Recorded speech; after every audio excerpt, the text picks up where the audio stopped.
and the reason why he is suited to perform this particular assignment. Now, Captain Forjoe is a seasoned aviation expert with nearly 5 decades of experience spanning piloting, airline management, and aircraft accident investigation. He began his career in 1975 with Ghana Airways, rising to become a captain, instructor, examiner, and test pilot on the McDonnell DC-10 aircraft. He later held key leadership roles, including chief pilot and deputy CEO technical, where he oversaw flight operations and engineering. Notably, he led the successful qualification of Ghana for the FAA Category 1 status in 1997. He also flew with Saudi Arabian Airlines as a B747 captain from 2006 to 2011. Since 2011, he has worked as an aviation consultant, and in 2020, he was invited to join the Ghana Aircraft Accident and Incident Investigation and Preventive Bureau as an investigative expert. He is a full member of the International Society of Air Safety Investigators, USA, and has been part of and led aircraft accident incident investigations over the period. He currently serves as the head of investigations at AIB Ghana. Drawing on his expertise, Captain Forjoe has represented AIB Ghana in a couple of military aircraft accident investigations. He holds an MSc in airline management from City University, UK, and a broad range of specialized qualifications, including certification in personnel licensing, ICAO, Switzerland, strategic management, IATA, Switzerland, flight operations, IATA, Switzerland, ICAO safety certificate, Morocco, MSG3 engineering management, Florida, USA, certificate in aircraft accident investigations, BAGIA, Liberia, certificate in advanced aircraft SI, RCATIC, Rwanda. So you see that our expert presenter is suitably qualified for the role that he's about to perform. Let me also indicate that we are honored to have in our midst the Chief of the Air Staff, Air Vice Marshal Eric Adjunfrimpong. Welcome, sir. So at this stage, I wouldn't take any more of your time. I would invite Captain Forjoe to take us through the findings of the investigations. Thank you very much.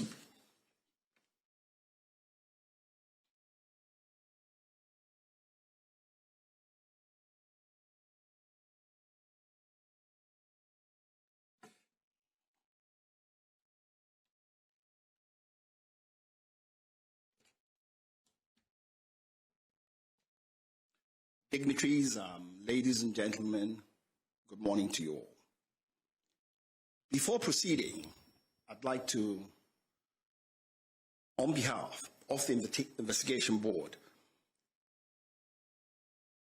give our sincere condolences to our dearly departed heroes. It is said that an aircraft investigation is taking a mess and converting it into a message, which is what we ended up doing. It's my humble duty now to take you through the presentation, which reflects the report that was presented yesterday.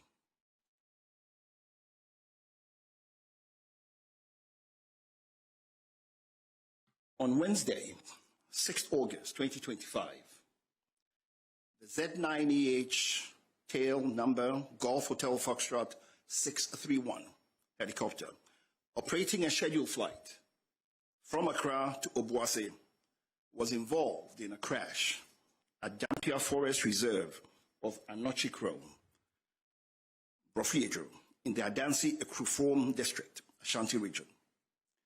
All 3 crew and 5 passengers on board died.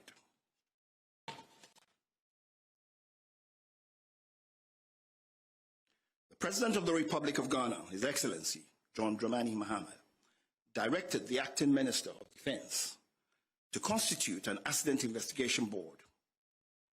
The Ministry of Defense, on the 25th of August 2025, announced through a press release the establishment of the board mandated to inquire into the causes and circumstances leading to the Z9 Echo Hotel helicopter accident.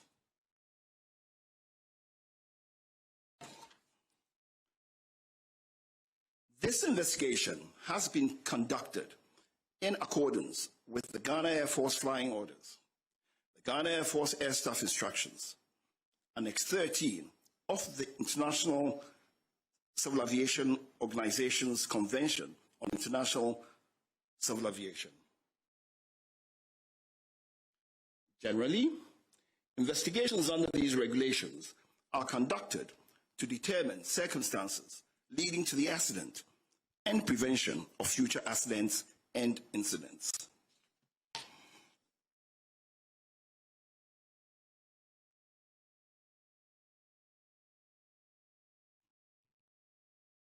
The final report, which was presented, came in a format which had 4 parts. Part 1, factual information. Part 2, analysis of the factual information. Part 3 were the conclusions, which includes the findings, the causes, and all contributory factors. And Part 4, the safety recommendations.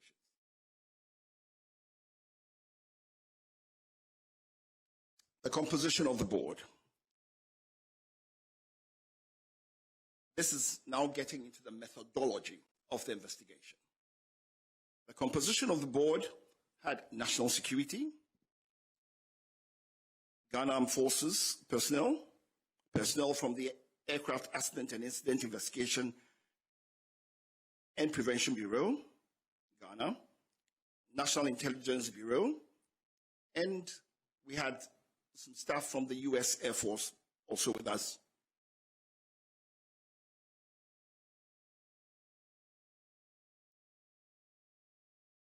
For the factual information evidence collection, we immediately had, on the 26th of August, a briefing by the preliminary investigation team, PIT as it's called. Now, the preliminary investigation team was sent out, had, on the 26th of August, a briefing by the preliminary investigation team, PIT as it's called. Now, the preliminary investigation team were sent out on the same day of the accident by the Air Force. Their task was to go to the accident site, secure the site, try to protect and make sure that all perishable evidence was secure. Now, when we speak of perishable evidence, we mean things like information, things like memories, because people forget after a short time. They also have the duty of making sure that in as much as possible, they can capture and do a wreckage diagram of all the parts and so on. They handed over the PIT report. The flight recorder, made up of the flight data recorder and the cockpit voice recorder, which is typically called the black box, and some personal effects of the passengers. The team then started, having gotten this information, decided to proceed to the accident site to get first-hand knowledge of the accident site and to be able to interview witnesses and so on. We also went through a process of looking at all the maintenance records of the aircraft. We looked at the flight logs of the aircraft. We looked at the flight logs of the crew. We checked on the crew's qualification. We checked on documentation, just to be sure that everything was proper. The flight data and cockpit voice recorder were then transported to the AVIC Flight Decoding Center in Xi'an, China, from the 12th September to 22nd September 2025. Now, AVIC is the Aviation Industry Corporation of China. The aircraft is a Chinese aircraft. They were the manufacturers. They had the software and the hardware capable of decoding and giving us the data from the flight data recorder. So we had to go to them.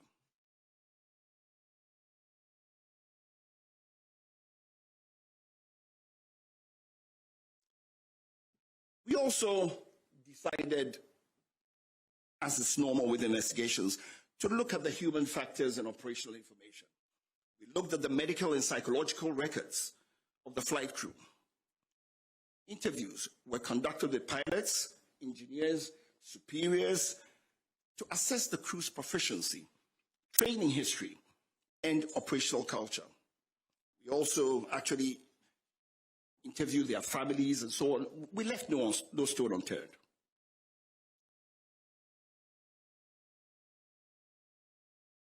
We also interpreted the weather. We looked at the weather on the day. And we looked at the META, which is the actual weather at the aerodromes. We looked at the TAFs, which are the terminal aerodrome forecasts, eyewitness observations, and then we also took data from the Ghana Meteorological Agency.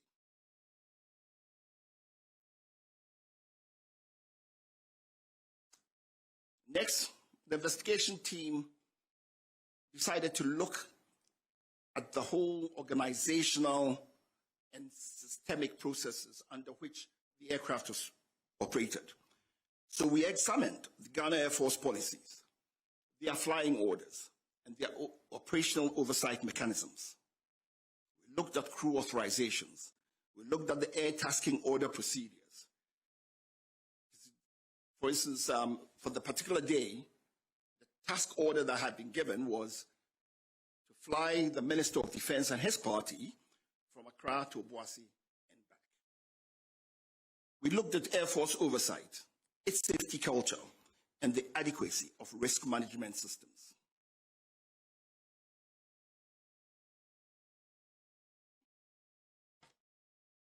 Having gotten all this factual information, we then moved to analysis and reconstruction. Using data from the flight data recorder and cockpit voice recorder, radar tracks, and eyewitness accounts, the flight path was reconstructed. We also looked at various analysis of several data and other similar accidents. And then we pieced together the sequence of events leading to the accident. From that, we came up with our findings and causes, and then finally, the safety recommendations.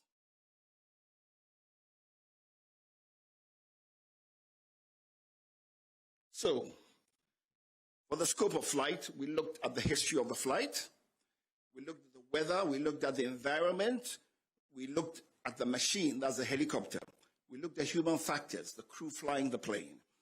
Then we looked at the organizational and systemic factors, sequence of events, and then we came to what we believed strongly was the cause of the accident.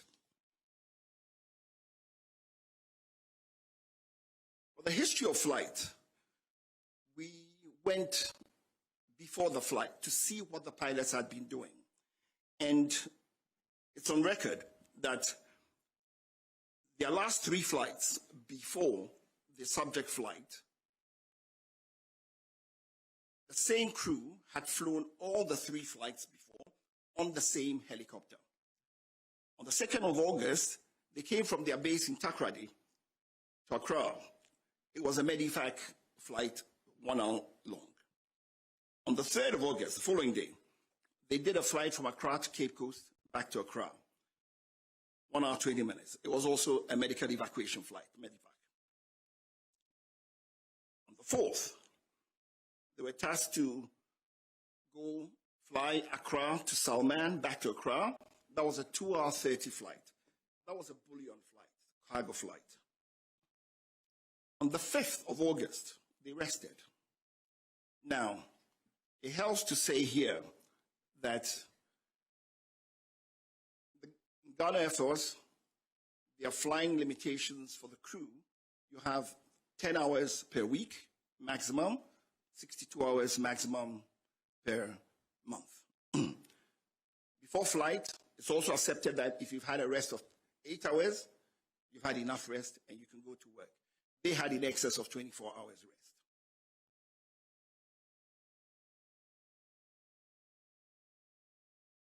On Wednesday, 6th August, the crew for the Z9 aircraft, call sign, IceCap, Hotel Romeo, India, planned to execute the task order for the Ministry of Defense. The flight was scheduled to depart at 8 a.m. with an estimated en route time of 50 minutes. The captain delayed the flight due to adverse weather in Accra, Kumasi, and Obuasi. The weather improved about an hour later. So, takeoff ended up at 12 minutes, 14 seconds after 9 a.m. Throughout the flight, the altitude changed to avoid low clouds. Now let me explain why this was so. The flight started out being conducted under visual flight rules. Now, if you're flying under visual flight rules, what it means is you're using visual references to navigate. It's a normal way of flying. So they were using visual cues to navigate to go to Obuasi. And so they had to stay away from cloud in contact with the ground. So as the cloud base changed, they changed their altitude. Where they needed to avoid, they would avoid.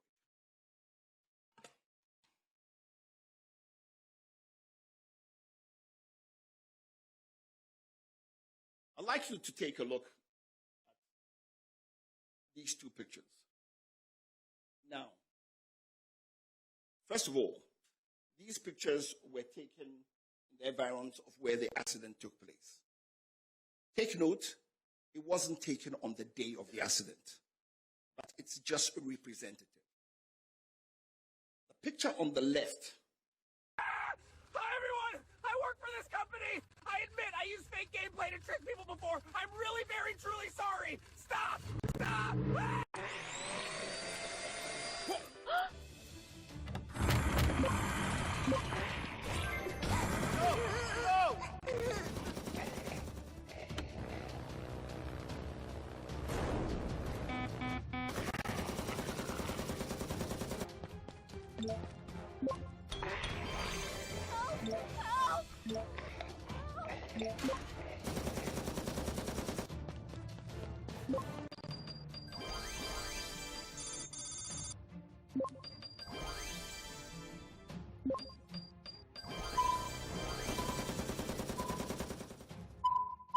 So shows a picture of actual weather from a passenger who was on board the aircraft, just to give you an idea.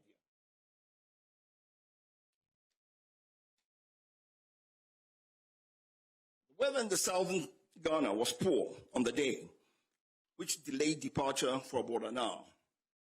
In Accra, conditions were misty, with visibility of about 5 to 7 kilometers and very low clouds starting at only 700 to 1,100 feet above the ground.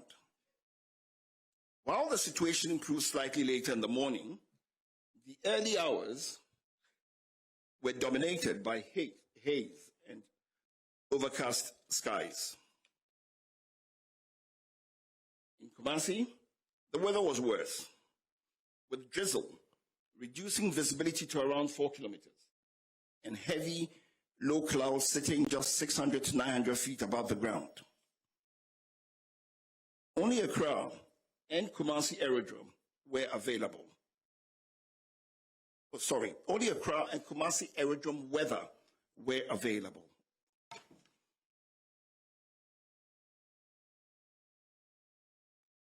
There was no formal information on the weather available to the pilots along the flight route. Witnesses reported poor visibility due to fog and rain at Brofuyedru and its environs. Environmental conditions in the Dampier Forest Reserve and its rugged terrain of hills, mountains, created conditions such that over such rugged terrain, you can have turbulence, downdraft, and other phenomena.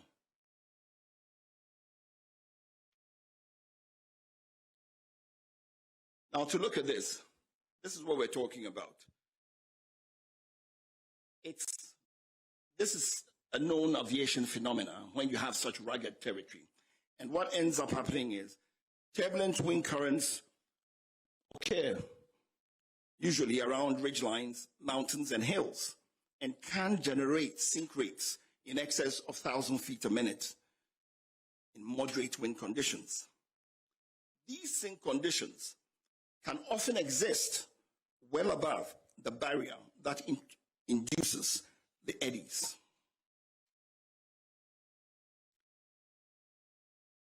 We assessed the aircraft to see if it was fit for purpose.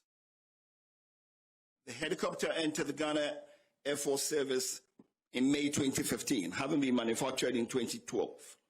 And it reached its 10-year service threshold on 18th May 2025. Aircrafts have periodic checks to make sure that they're fit for service. The Air Force has 25-hour checks, 50-hour checks, and 100-hour checks. The 10-year check for the helicopter is what was mandated for this helicopter. Now, as is usual, an operator, in this case Ghana Air Force, requested from the manufacturer an extension. And it's normal, happens in civil flying, happens with any type of flying. The manufacturer gave a 90-day extension to 18th August 2025. And basically, the helicopter met all the basic safety requirements. That notwithstanding, it sort of met a 100-hour check. So the Air Force also did a 100-hour check on the helicopter before the flight. The aircraft on the day was declared serviceable and duly signed off by both the engineers and the captain. The flight data report indicates that the helicopter was in good working condition. The helicopter, however, did not have some avionic safety enhancements.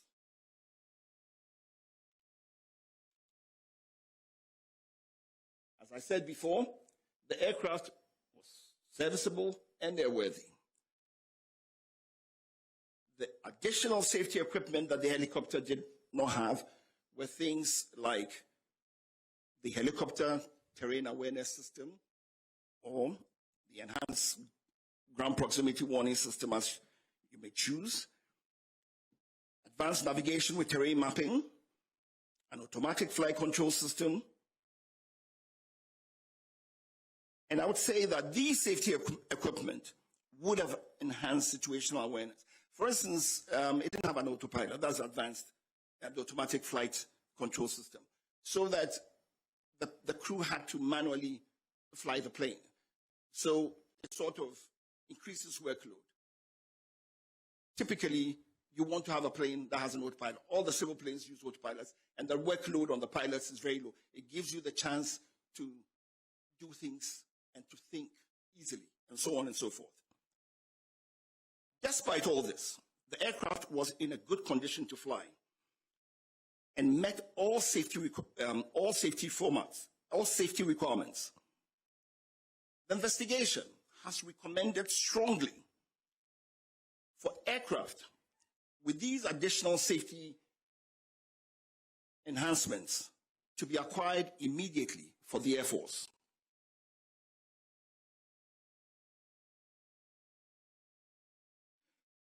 To rule out any potential human causes, we also examined the qualifications, experience, and competence of the crew. The captain has a postgraduate certificate in safety and accident investigation from Cranfield University, UK, in 2024. The captain was a qualified FAA, that's the Federal Aviation Administration, commercial and instrument-rated pilot from Bristol Academy, Florida, USA, in April 2015, 10 years ago. Within the Ghana Air Force, he was recategorized in March 2025 as a Cat C pilot. That is, a pilot qualified to be a captain on the helicopter, the Z9 helicopter. And he had a green instrument rating.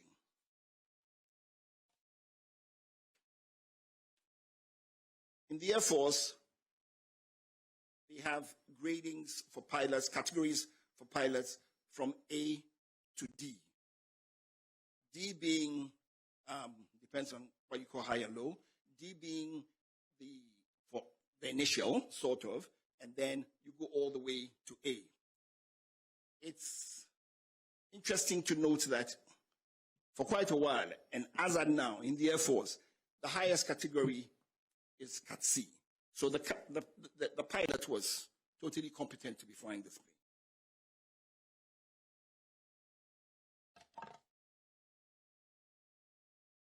The co-pilot was also a qualified FAA commercial and instrument rated pilot from Bristol Academy, Florida, and he qualified in April 2023.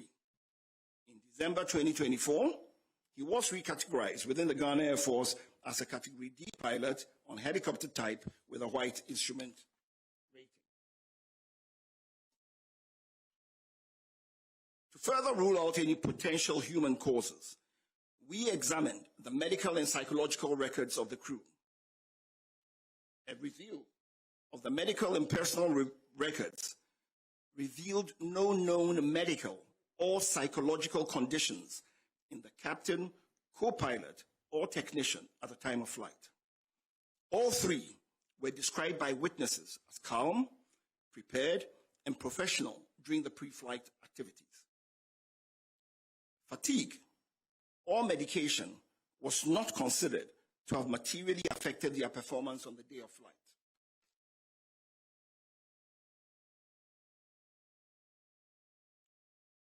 Now to the sequence of events. The flight departed Accra under visual flight rules in marginal weather. The flight to Forjoe was uneventful. Forjoe is approximately 90 miles from Accra, about 10 miles from Obuasi. As the flight approached Obuasi, visibility deteriorated rapidly due to mist and low clouds. At 9:56, the crew entered IMC, which is Instrument Meteorological Conditions. To the layman, it is they flew into clouds because they no longer could stay away from the clouds, so they flew into clouds and transitioned to IFR. Now, IFR is Instrument Flight Rules. So what it means is they now transitioned from navigating using visual cues to now navigation solely on the aircraft's instruments. The crew then initiated a climb to cross terrain that they were aware of. They initiated the climb to cross the terrain. Seconds before impact, the crew stated that they could see the high ground below, so they had gone over it. Suddenly thereafter, the helicopter that was flying up without any change in its power or in the pitch, which we use to go up and down, suddenly lost height and impacted a ridgeline at about 1,370 feet above sea level. And this was about 6.5 miles from the destination. And this happened at 9:58.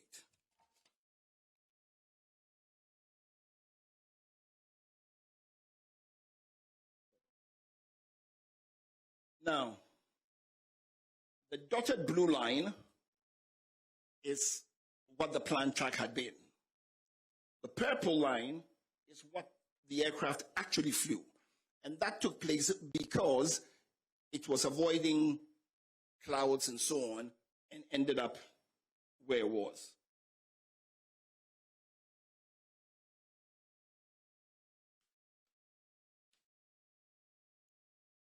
Now to our findings. The helicopter was airworthy, but it lacked additional safety enhancements. For instance, the terrain awareness warning system. Now, the terrain awareness warning system, for instance, is predictive. So what it does is it tells you, warns you, it gives you a better picture of the situation and puts the pilots in puts them in a position to make better judgments, to be able to see everything and be able to foretell if there are any things that could possibly create a problem.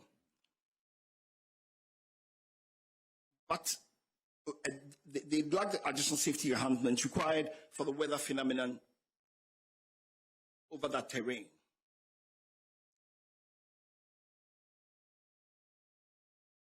There was adverse weather, there was limited visibility, there was rising rugged terrain, with this terrain induced complicating factors, and there were no ground-based navigational route aids en route.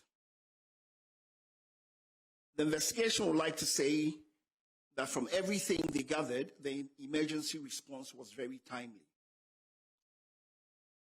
The fact that these first responders managed to get to the site in about 2 hours was remarkable because the terrain has very steep slopes. It was raining. It was slippery. So it wasn't the easiest thing to do. When we went to the site, it was also raining and it was very slippery. And we struggled using sticks and everything to try to get up there. So looking at everything, we would say very confidently that the emergency response was very timely. The investigation determined that the accident was caused by the sudden loss of altitude and lift due to downdraft. This loss of altitude without change in power or pitch altitude is consistent with downdraft associated with changing environmental conditions over high terrain.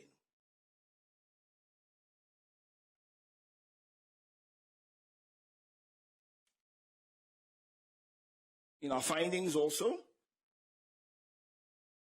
we said there's limited national navigational capacity, a capability for en route and remote area weather services. We also looked at training and realized that the Air Force doesn't have much simulator training. We looked at flight monitoring and realized that there was no flight data monitoring also taking place. For flight following and tracking of aircrafts, we realized that it was also not there. There's no secondary surveillance radar, no automatic dependent surveillance broadcasts, or any other real-time tracking of aircraft.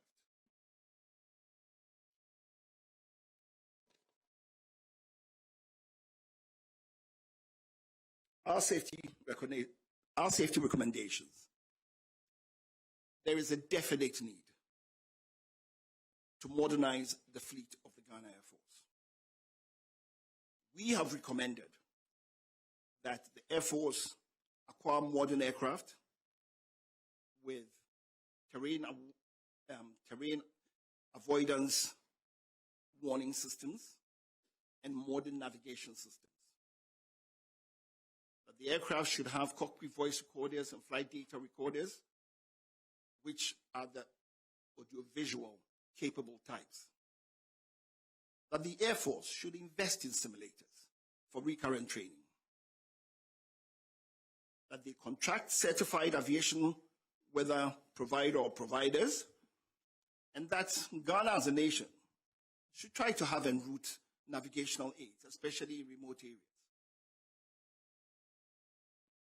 The Air Force should seriously consider establishing flight data monitoring and en route tracking systems. But finally, we believe that they need to acquire ground support equipment, modernize what they have.